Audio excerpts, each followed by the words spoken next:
streaming. Counting in.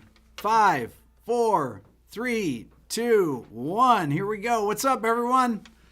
Happy Memorial Day weekend for those of you in the U.S. Happy weekend coming up for those of you elsewhere in Europe, in the Far East, wherever you are viewing this from.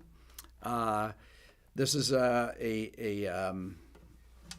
beginning of almost the beginning of summer vacation. It's summer vacation for one of my kids, and will be summer vacation for the other two next week. They've got 4 days left. So, but for me, I get to sleep in every day now. So this is my favorite time of year, is right now for the next 2 months, 3 months, whatever it is, whatever summer vacation is. So I have a couple announcements here. We're doing a Memorial Day sale. I'm going to get to that in a second. I released this Brendan O'Brien video yesterday that is Brendan O'Brien is one of the most important, for those of you that don't know, if you clicked on it and say, I don't know who this guy is, I'm not going to click on it. Brendan O'Brien is one of the most important music producers, one of the most important musicians of the last 35 years. He has worked on so many big records that you love. And it's a 3-hour interview, and it is worth every minute. Brendan never does interviews.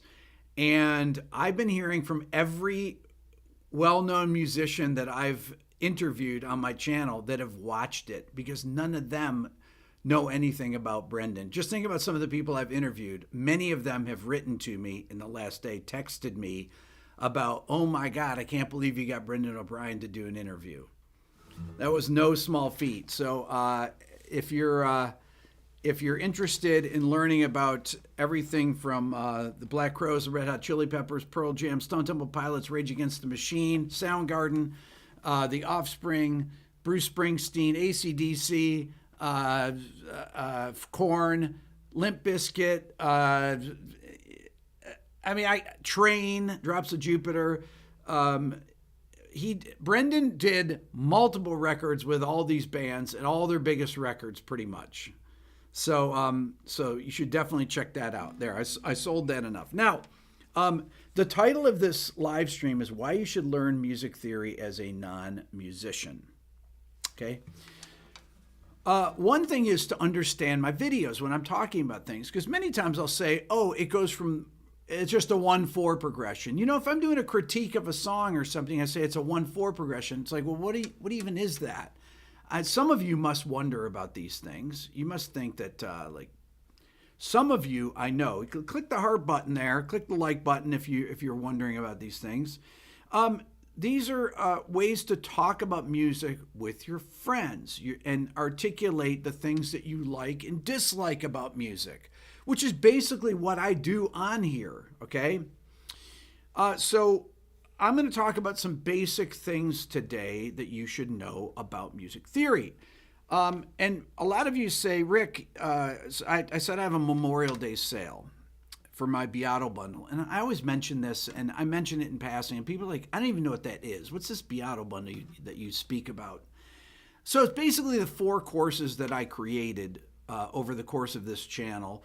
One of which I started back in 1989, my Beato Book, which started as a book when I was a college professor, and now it's an interactive video course, Beato Book Interactive. And it's a music theory course that's a video course with hundreds and hundreds of examples. So that video course, I just want people to understand these are video courses. $99 is what I'm selling the bundle for, which is like $436 off. I'm running the sale through Monday night at midnight, and then I'm going to probably get rid of the bundle, because I've been offering it for forever and everything. And I start looking at, it's like, well, let me just tell you what else is in it. Okay, the Beato Book Interactive has hundreds of audio examples, dozens of video lectures to clarify important music theory concepts. I'll be getting into more in depth of the things we're doing. And it has 500 pages of textbook instruction. okay, including guitar tabs for those of you that play guitar, but has notation also. And then my ear training program, these are kind of the flagship things in there. The ear training program has 80 video lessons, hundreds of interactive training modules. We're going to be doing stuff like this today too. And it has a 27-page booklet that goes along with it. And these are just one price. You just pay the $99 and you get all 4 courses forever. There's no yearly thing or anything like that. My beginner guitar course is exactly what it says it is. It's got 28 video lessons. It's got PDFs, download, all this stuff. And it's a video course. And then my Quick Lessons Pro is a 5-hour video course where I break down a lot of my Instagram and YouTube short little 1-minute lessons. Okay, so that's what that is. People are always ask me that because they hear me talk about this. So that's for $99. It helps support the channel, and that's it. That's like, you know, I'm able to not take on sponsors because people buy my courses. Basically, that's it. So and I want to continue to bring these things. A lot of times I have to travel for things. Blah blah blah. Okay, let's get to the learning. So what are the things that you need to do to be able to articulate things about music and understand basic music theory? And you want to understand it both by ear, like what am I hearing? Not like, am I hearing a snare drum? Am I hearing bass guitar? But what is if there's a chord progression, if there's a keyboard part, if there's a guitar part, how do the things move, okay? So if you take just a basic set of a major scale, because most of you know what a major scale is or can hear a major scale. Let's say I take a G major scale. That's G major. So it's G, A, B, C, D, E, F sharp, G. So this G major scale has a bunch of intervals that make up the scale. When I say intervals, it's just the distance between notes. From the first to second notes, from the first to the second note is a whole step. From the second to third note is a whole step. From third to fourth note is a half step. From 4 to 5 is a whole step. 5 to 6 is a whole step. 6 to 7 is a whole step. And then 7 back to 1 is a half step.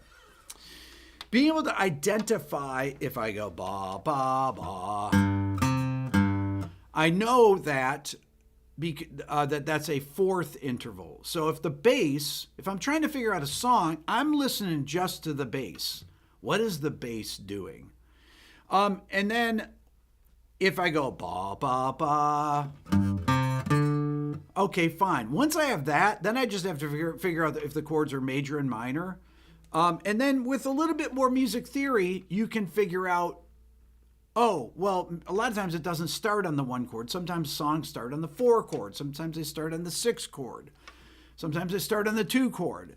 But if you can get the basic understanding of the 7 chords in a major key and the 7 different chords in a minor key. So to understand a minor key, you have to understand the minor scale, just in what we call natural minor. So there's basically 2 scales. And they don't, the minor scale, I'll do it in G. G minor would be G, A, B flat, C, D, E flat, F, and then back to G. So we'd go 1, 2, flat 3. So there's a half step from A to B flat, then a whole step. When I say half step, means a 1 fret on the guitar. Whole step, half step, whole step, whole step. That's the interval combination of that. But if I go ba, ba, ba, doesn't matter. It's going to be the same intervals, right? But they just go to different chords. So if I go from the 1 chord, you have to know what the different chords are in the key to know that, which I'll talk about in a second. I'm going to write these things down. So let's say we take a song that's in a major key, like a very simple 4-chord song, like Learning to Fly, Tom Petty is a good one. That's a whole song, okay? So it's F. Oh, sorry. This is really a C chord, but that's got Tom I'll just do it straight. And he has a little ornament there with a suspended chord. We'll talk about that in a second too. So it's a 4-chord song. So F, C, A minor, G. F, C, A minor, G. Learning to fly. Learning to fly. So here's the chords in the song right there. But it's like, okay, well, what does that even mean? How do I figure that out? How do I know that it's going between those chords? Well, the first thing I do is I figure out what the bass motion is, like I said before. So if I go like da da da da da da da da.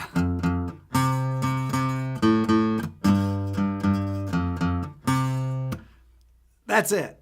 That's the whole song. Okay, so ba ba. If I think of the scale that this is from, this is actually from the key of C, but it starts on an F chord. Da da da. So if you don't understand any theory at all, then you're just like, okay, well, I've got those 4 chords. I have those 4 bass notes. Da da da da da da. So you have to be able to decipher which ones are major and which ones are minor, because most of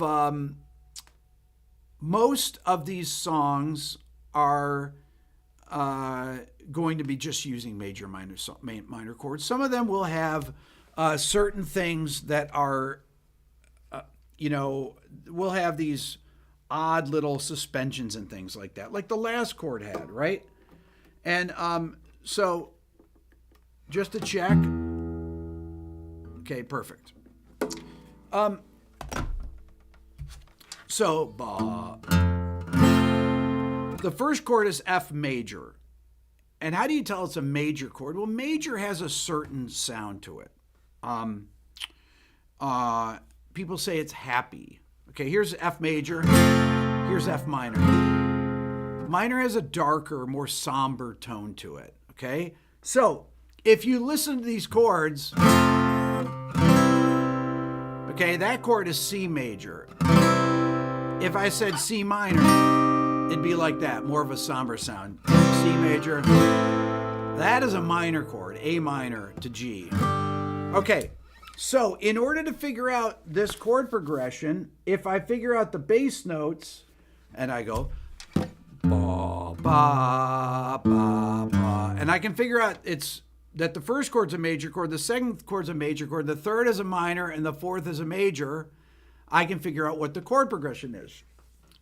But what about these things that I'm saying, like 1 4 5 or 5 1 4 6 or whatever it could be, right? Well, this particular song is actually in C major, but it starts on the note F, which is the 4 chord. So that's the 4th chord in the key of C major. I'm going to show you this here because all major keys have 7 chords because of the major scale that I talked about first. So if I go,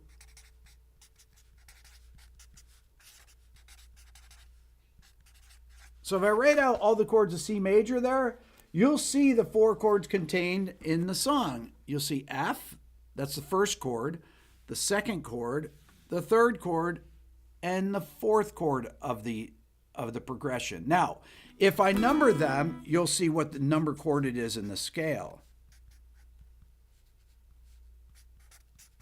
This is where when you hear 1 4 5 the terms like that, this is where that comes from. Okay, I wrote out, these are called Roman numerals, okay? Capital Roman numerals like 1 4 and 5, C, F, and G are major. These are called lowercase Roman numerals. They look like I's, but they're lowercase Roman numerals. So 2, 3, and 6 are minor.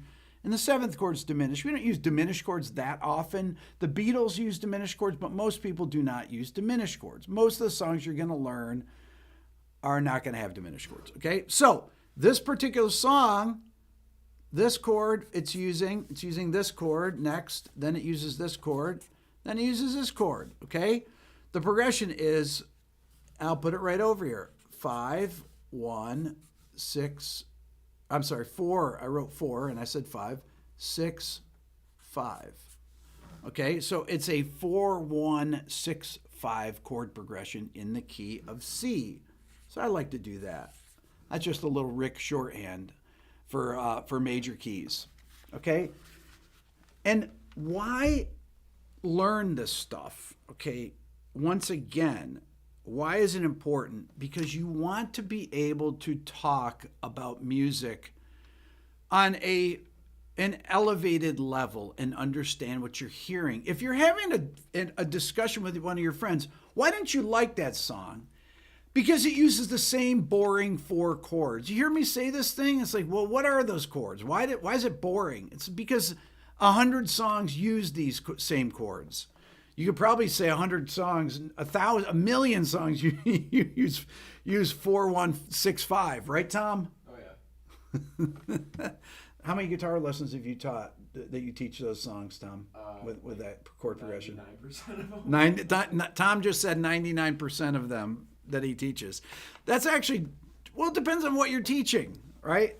So when I'm talking about these things, this is really how I begin with teaching people about ear training and music theory, because the two things go together. That's why I've always bundled all my courses together, and I call this the Beato bundle that I sell, is because I feel like you have to have the music theory and the ear training together. I had this discussion with Tom and John yesterday, or maybe it was today, about how Dylan learned the names of the chords, right? Yeah. Was it yesterday or today? That was just today. Today. Tom was telling me, Tom was asking me, Tom and John, who work here, were asking me about how my son Dylan, when he was 5 years old or whatever, learned the names of chords. And I said, well, when he had perfect pitch, I just taught him the notes that were in each chord, right? And I said, when you hear those notes together, when you recognize them in a group, that's what they are, or even individually. For example, a C major chord has the note C, E, G. Those 3 notes. C, E, G is a C major chord. F major is F, A, C. I literally just said this to him. G major is G, B, D. A minor is A, C, E. Okay? So those are the notes that are in those chords. An A minor chord always has A, C, E. It doesn't matter what the order is. This is the beauty of music theory. So if somebody's playing 2 chords at the same time, if Dylan's hearing on the bottom C, E, G, but on the top is B, F sharp, D sharp, he knows that's B major. And he's like, oh, it's B major over C major. That's a polychord. It's a very complicated chord. I can't even play it on the guitar. I could play it for you on the piano, but it's got too many notes to play on the guitar. Like the emperor said, or to Salieri. Wait, Salieri said too many notes to the emperor in Amadeus. Okay, so this is the learning to fly chord progression. The combination of recognizing these basic intervals, like what notes of the major scale are these going to? And does it start on and what chord does it start on in the key? Okay, these are concepts that can be learned very easily. I walk you through this stuff in the beginning of my ear training course, because I start with intervals, because they're the building blocks of scales, of chords, and everything. Intervals just the distance from one note to the next. And then in my theory course, I show these things like this. And I start out with how to build a major chord, a minor chord, a diminished chord, and an augmented chord. Because pretty much every other chord are built, or variations of those. You may have major with a 7th on the top, or minor with a 7th, or a dominant, or a major chord with a flat 7. We call it a dominant 7th chord. And so understanding this stuff so that you can actually have conversations about it is very, very important. Well, what if you get to a song that's a little bit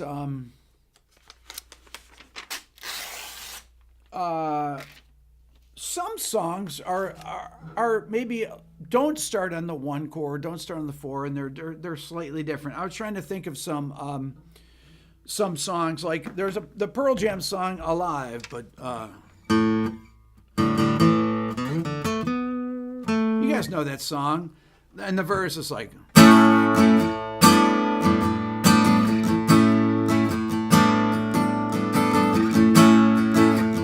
The guitar is basically playing that. It's an A chord and then a G chord with an A in the bass. Okay, this is good because alive is only one word to write. Okay, so alive, the verse is like A to G over A. Although Jeff Ament, the bass player, plays G a lot of the time. So he's basically playing A to G, essentially. So A to G, major. Two major chords in there, okay?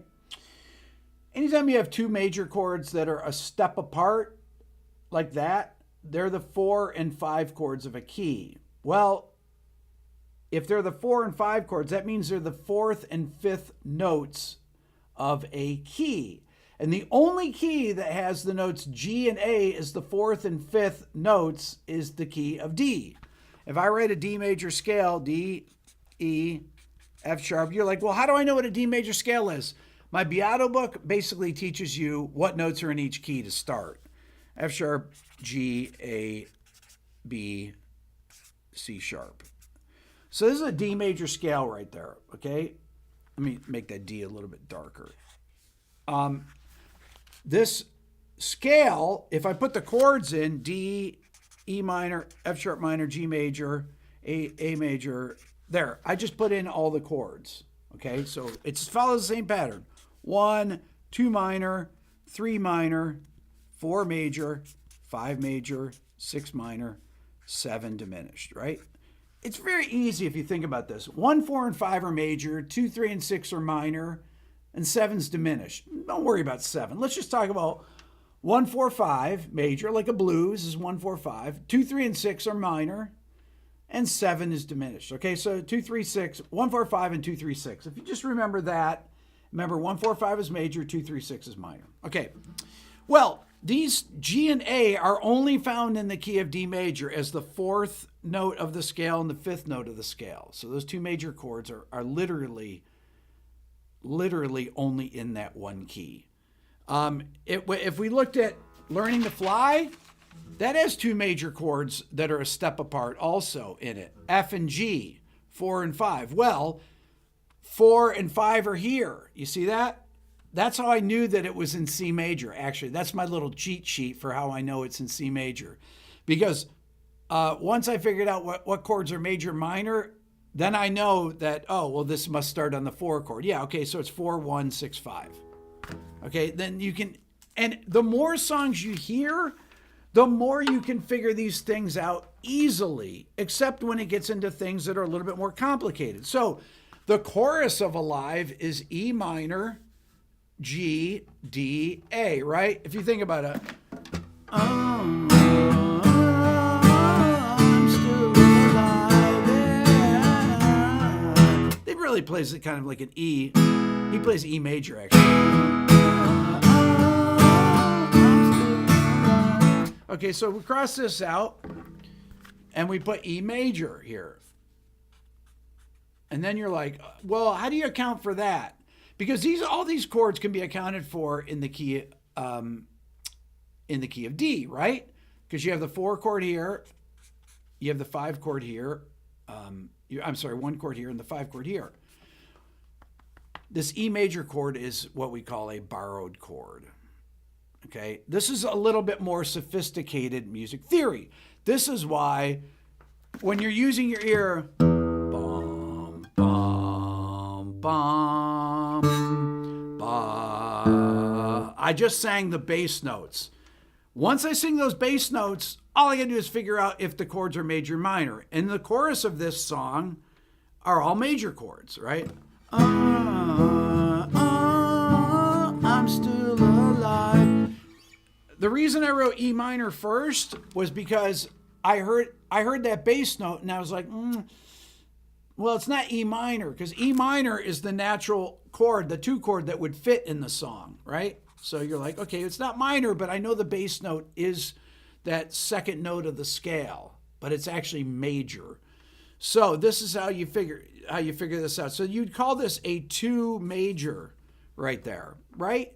because normally in the major key 2 is minor. It's 2 major, so 2 major to 4 to 1 to 5. Okay, so that's how you analyze these songs. That's how you figure them out.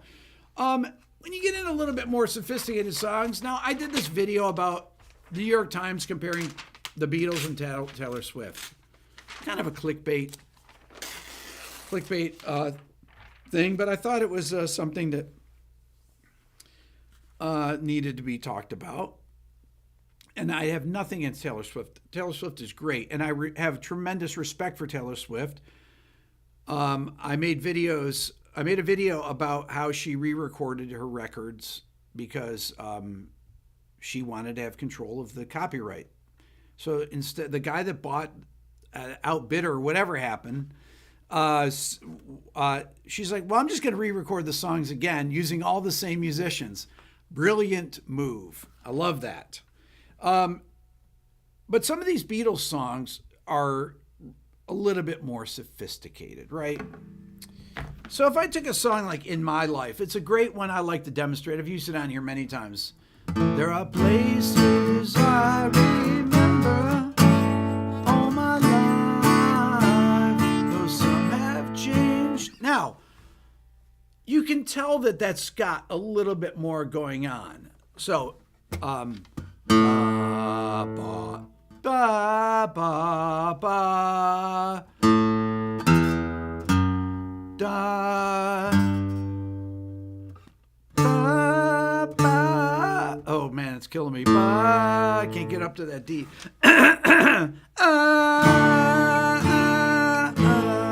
Okay, once I have that, bum, bum, bum. So I'm like, okay, I recognize what the chords are. In My Life, one of my favorite John Lennon songs. One of the best songs ever written. A, E, F sharp minor. It's really F sharp minor 7 to G, or sorry, A with a G bass. And then D, D minor, back to A. So this is the chord progression here. There are places I remember, boom, all my life, though some have changed. Then it just repeats, okay? Okay, so when I look at this, I say, okay, is there, how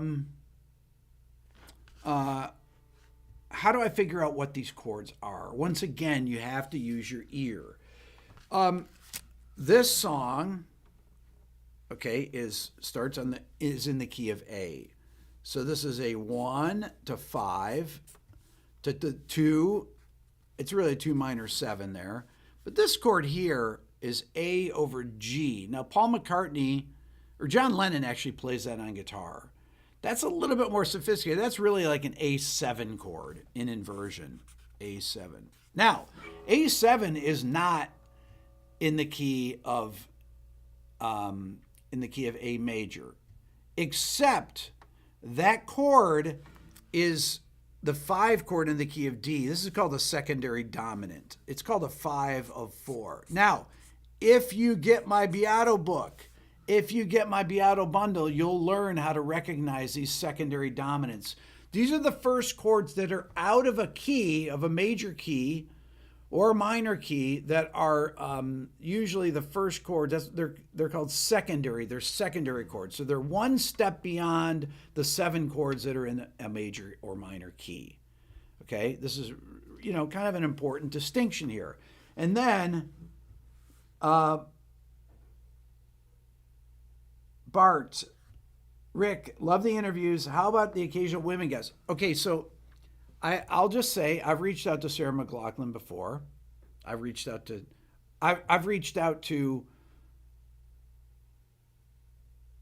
30 female artists, and I've not been able to get one. I don't know why. The only person I've had is Emily Salyers from Indigo Girls, who's a really good friend of mine. And I've known Emily for years. She lives right here in Atlanta. But that's it. I want to have as many female artists as male artists on my channel. a lot of my favorite artists are female artists, and I would love to interview them. I didn't know that Sarah was coming next month. That would be amazing. And Joni. Well, I didn't have Joni on my channel. I had dinner with Joni. I'm trying to get Joni on my channel, and I hope to at some point. It's so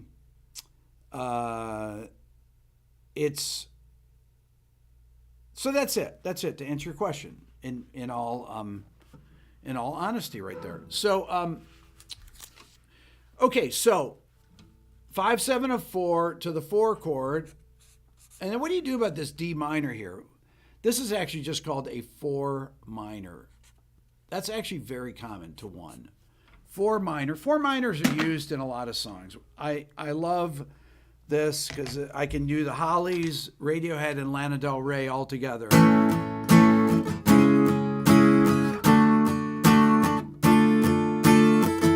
Well, I could do 1, 3 major,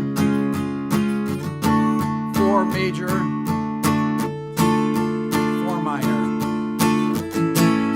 The reason that's a great, those songs, I made a video how these 3 songs are kind of related. This one has a major 3 chord, right? So normally 3 is minor, but in this case, 3 is major. Okay, so this is what we call a borrowed chord again. To 4 major, to 4 minor. You hear those a lot at the end of a phrase, a cadence like that, where you hear 4 minor chords. These, oh, Philip said A is, how can F sharp minor be 2? F sharp minor is 6. Excuse me, Philip. You're right. It's a 6 minor 7 right there. I am corrected there. So once again, let me write it a little clearer in my life. A, E, F sharp minor, F sharp minor, A over G, D, D minor. Just so you guys can see this clear, because I have so many scratch outs here.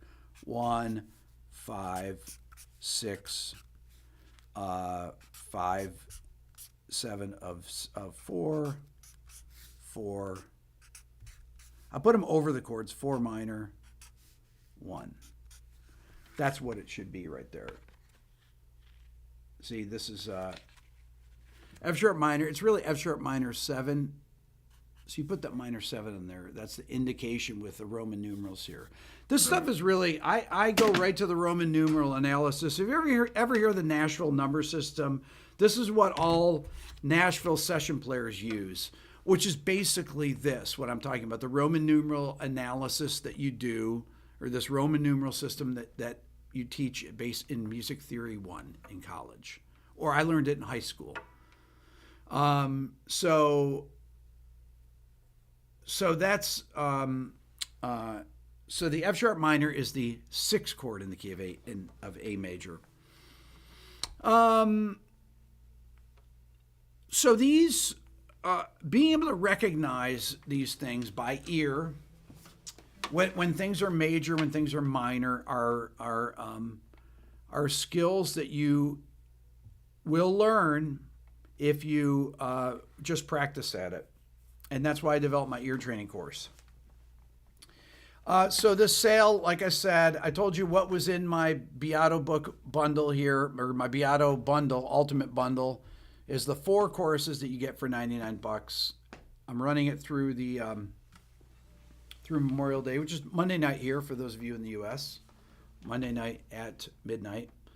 And like I said, this is a way for you to improve as a musician, to be able to articulate things to other people that are non-musicians, or actually be able to articulate it to musicians. And all you have to do is learn these basics. Any non-theory person can learn the basics of music theory. It's very easy. It's just a little bit of memorization.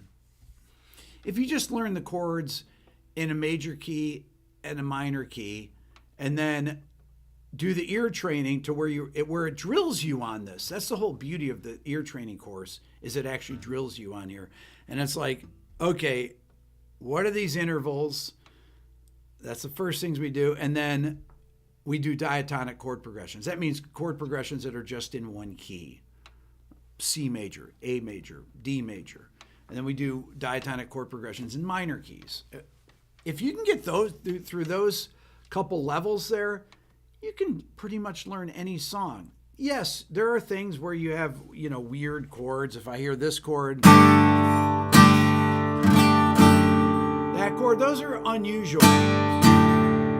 Those are Rick chords. That's a G sus2. Because the only notes in that chord are G, A, and D. G, D, A, D, G. And this chord is D sus4 over F sharp. So it's really D add 4 over F sharp. I get into these things as well, and these are a little bit more sophisticated, but you can learn any of this stuff. So for $99, it helps you become a better musician, and it helps me support the channel and get and keep getting these guests traveling. I really want to travel to the UK in September because there's a lot of musicians that people want to see on this channel, and that I want to see on this channel, that live over there, and you can imagine who they are. They're from some of the biggest groups of all time. So that's all I'm going to say. I have some other really interesting ones coming up. If you haven't seen my Brendan O'Brien, check it out. If you're in the U.S., happy Memorial Day weekend. I hope that you guys have a great, relaxing time with your families. And that's it. So we'll see you next weekend. Have a great time. Great rest of your weekend. Those of you not in the U.S., have a great weekend. Talk to you soon.